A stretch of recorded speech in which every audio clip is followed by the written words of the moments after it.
Hey, this is Marilena of sparkastrology.com. Today, I wanted to talk to you about a very important factor in astrology that determines how accurate your reading or birth chart or forecasts are.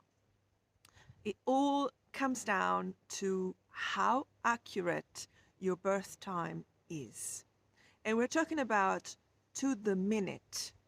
2 or 3 minutes can make a difference in some placements in your chart.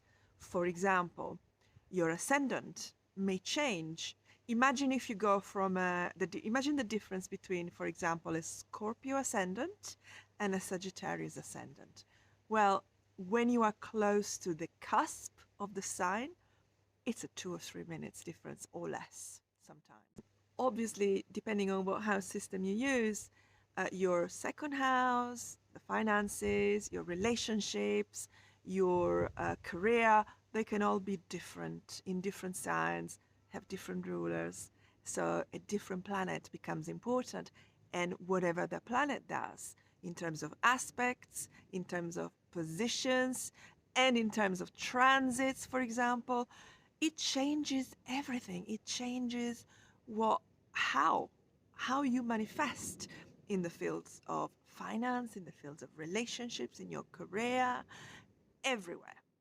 If your ascendant falls just into Sagittarius, for example, then Jupiter is the ruler of your chart, and that means that the way you approach life and kind of what happens to you in a way on a day-to-day basis and on a monthly, yearly, and so on basis really depends on where Jupiter is in the sky, what aspects it's making, where it falls in your house, in your houses, in your chart.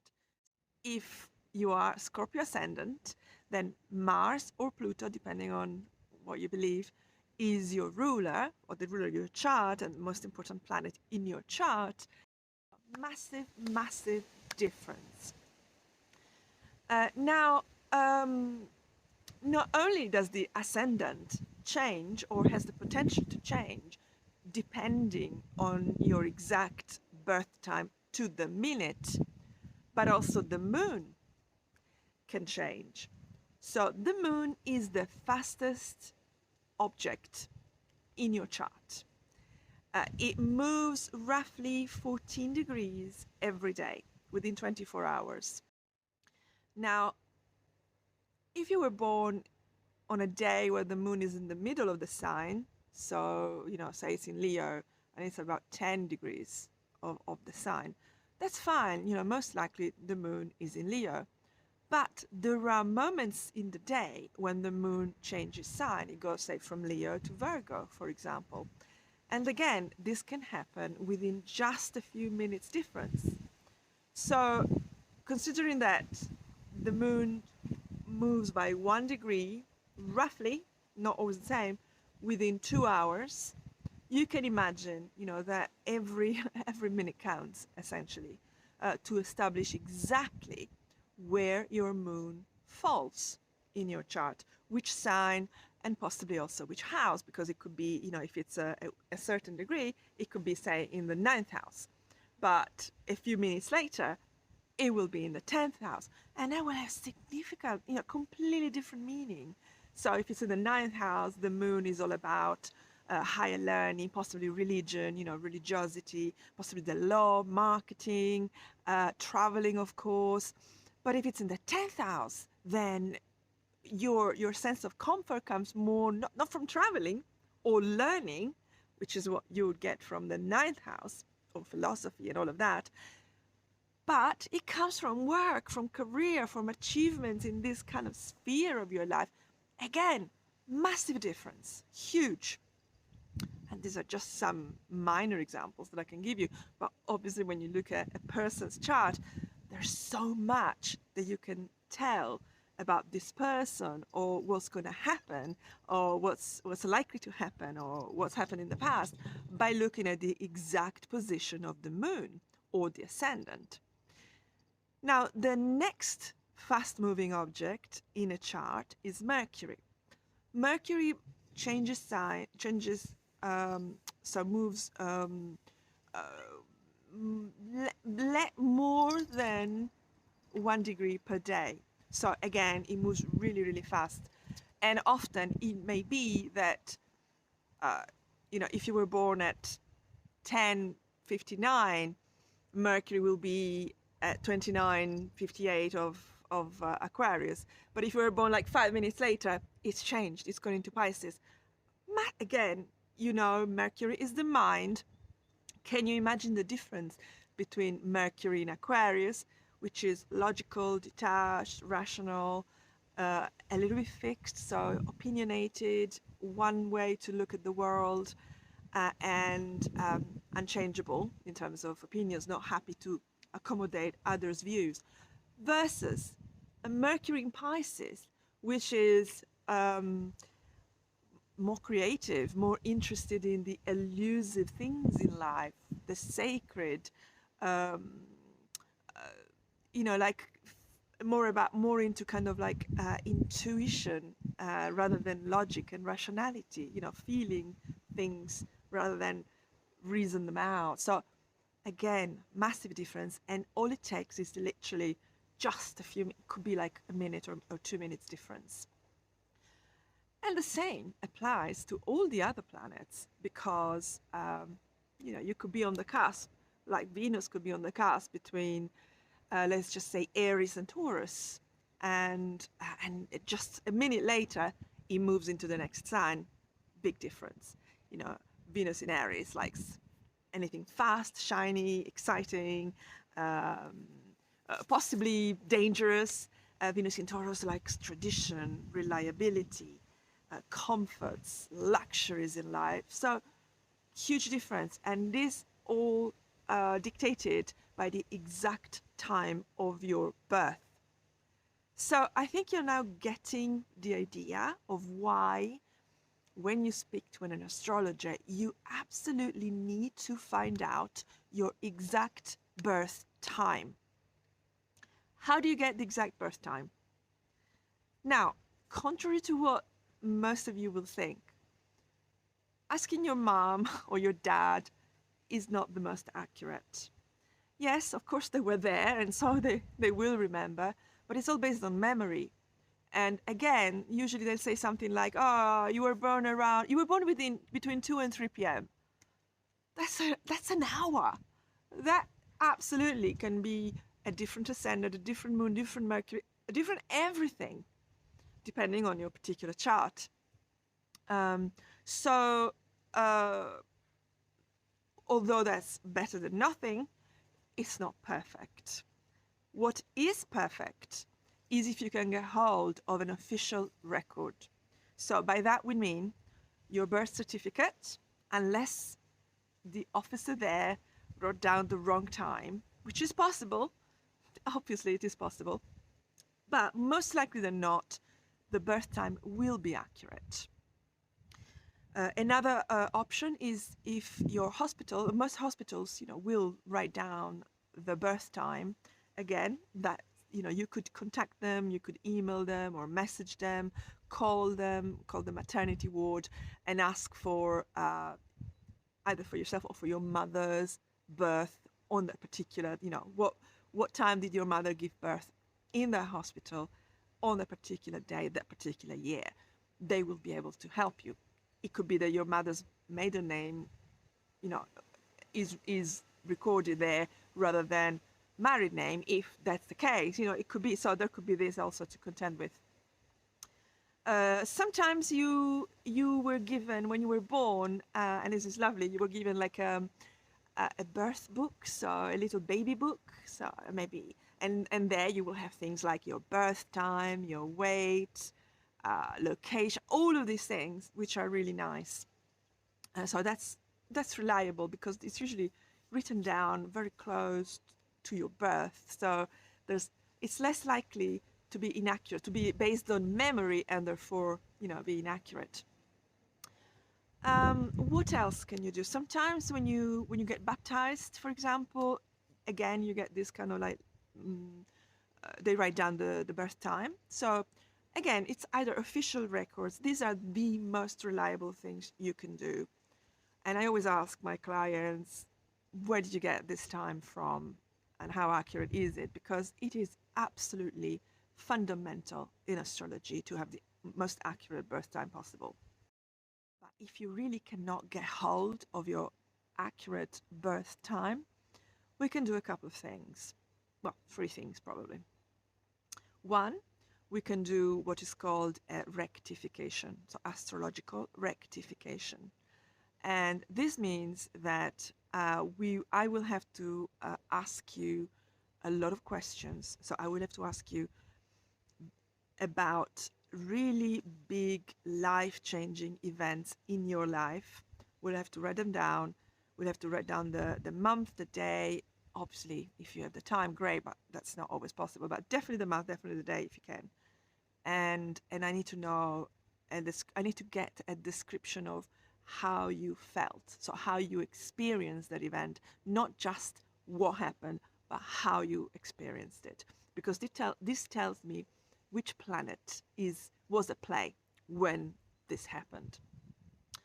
Then, as well as a series of these events, I will also ask you some questions about how you go about life, what you do, for example, relationships or, other things. So, and then we'll have to have a phone or a video conversation, preferably, so that I can ascertain that my findings actually match what I'm seeing in you. So I also do it's like a visual, if you like, confirmation for me.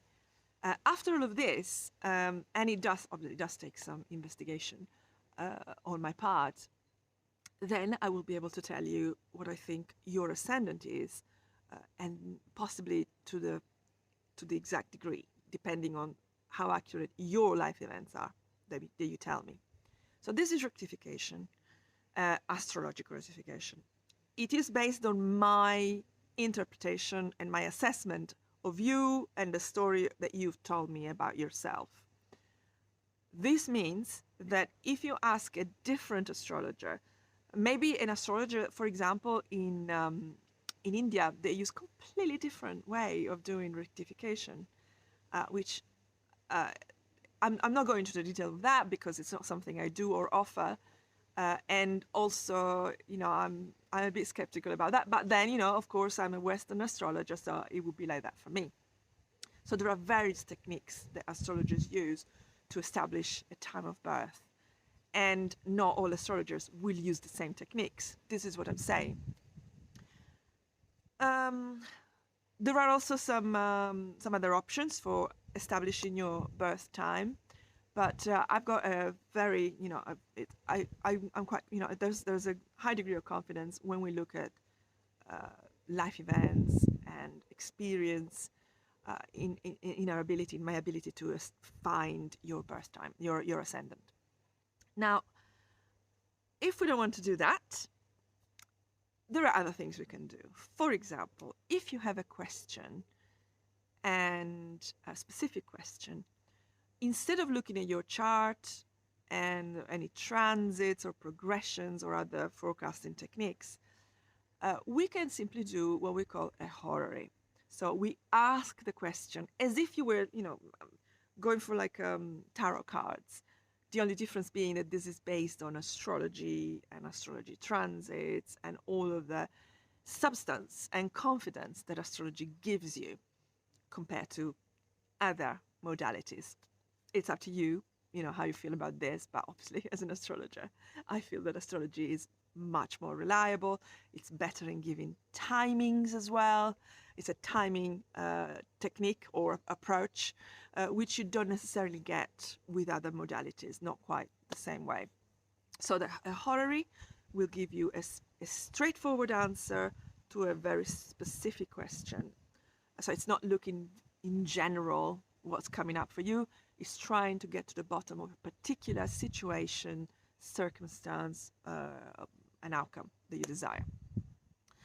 And then if you want to look at general, future trends for you, we can, of course, if you're really not if you have no idea when you were born, we can then look at your solar chart, which is what we do is basically say if you were, for example, Virgo, born in August, September, and you're a Virgo, then we will say, okay, let's assume that your ascendant is in Virgo because that's where your sun is. So we put like Virgo as your ascendant as an assumption. And then based on that, we work out all of the aspects that are happening in which sectors of your life, whether it's in finances, whether it's, again, children, creativity, house, home, and so on. It's actually pretty good, surprisingly. Also, this is what horoscopes that you read in the paper and so on are based on, with the exception that horoscopes only look at the sun, but we can look at all of your planets, and their planets will be in a specific house. So there's a lot more information that goes into it compared to horoscopes that you read in the papers. And there's also another way of looking at things, which I don't especially like, which is looking at the global houses. So, for example, we assume that Aries is the first house, so for everybody. Taurus is the second house for everybody. So what does that mean for you? When we look at your chart, we put it in this context. So if you were Virgo, then your sun would be in the 6th house, and which is the global 6th house for everybody. And you can get some insights into that. I know some astrologers that use that and are quite confident with that. It's not my favorite approach. It's my least favorite approach, but it is a possibility. And another thing that we can do, so we forget houses. So we look at your chart. We will not know anything we will not know where your ascendant is. We will not know where your first house is, the second house, the third, the fourth. So we don't know which house rules, where your relationships are, your career. We don't know any of that. But we look at where your planets are in terms of signs. And we look at what the relationships between these placements are. That tells us a lot. It just doesn't tell us in what field, in what sector of your life something is happening. But we can understand the dynamics, the kind of energies at play. And we can also apply transits to that. So if you have, for example, right now, today is 15th of February, 2022. So if your sun is at 17 Leo, for example, we know for sure that right now you're having a Saturn opposition to your sun. And that's important. And that tells us a lot about how you are feeling right now, the kind of obstacles you're having to deal with, and challenges and opportunities you're having to deal with. So this tells us a lot already. So just in itself, we can do some kind of forecasting based on that. But we will not know which particular sphere of life. So is this playing out in relationships for you? Is this playing out for you in your career? Is this playing out for you in your education? We won't know that, but we know that this energy is at play for you. So this is a recap of why it's really important to have an accurate birth time. I've also told you how to get hold of your birth time, accurate birth time. So if you found this helpful, please comment, like, share, and subscribe. Please tell your friends about it. Put it on your website, grab the link and put it on your website. Whatever, on Facebook, wherever you can. This obviously is something that I believe is fundamental to astrology. And a lot of the people who are skeptical about astrology, they are because they haven't had their accurate birth chart analyzed by a professional astrologer. So if you like that, get in touch, get hold of your accurate birth time first, and then book a reading with me. And we'll see how it goes for you. Okay, much love.